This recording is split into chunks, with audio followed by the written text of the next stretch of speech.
Okay, so let's get this t-shirt together, y'all. Again, we're going to be using the Siser brand HTV, Easy Plus, and also the holographic heat transfer vinyl. So I already have my design saved in my Cricut, in my design space, my Cricut design space. So I'm just gonna fix it up, and I'm gonna show you guys how it looks once we put it on the t-shirt. So as you can see, I already have it put together. I already have my dimensions correct. They're already preset.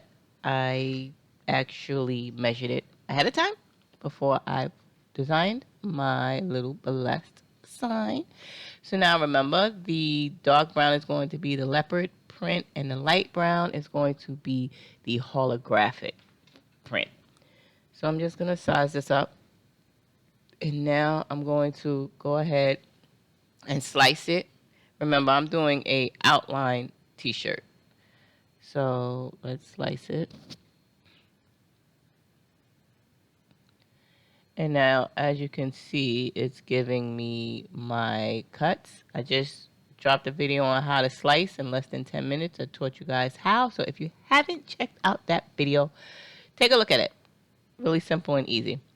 So I got rid of that because I didn't need it. Now, here we go. Remember, my brown is going to be the leopard print and the light brown is going to be the holographic HTV. So now I like what everything is giving. Let's put it on a t-shirt.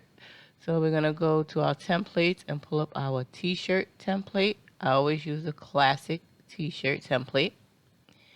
And now I'm going to change my colors because it's a woman's shirt. Remember, my shirt is black, so I want to see exactly what it looks like.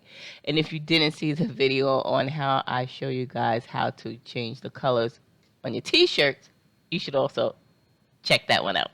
Really easy and simple. So this is a visual of what my t-shirt is looking like. As you can see, I'm just going to make sure it's all centered correctly. This is what it's going to look like once we put it on our shirt, once we pull out our press. So sending it to the mat, y'all, and I'm going to cut it out, weed it out, and then we're going to press it on the shirt and see what the end result is. Don't forget to stay tuned.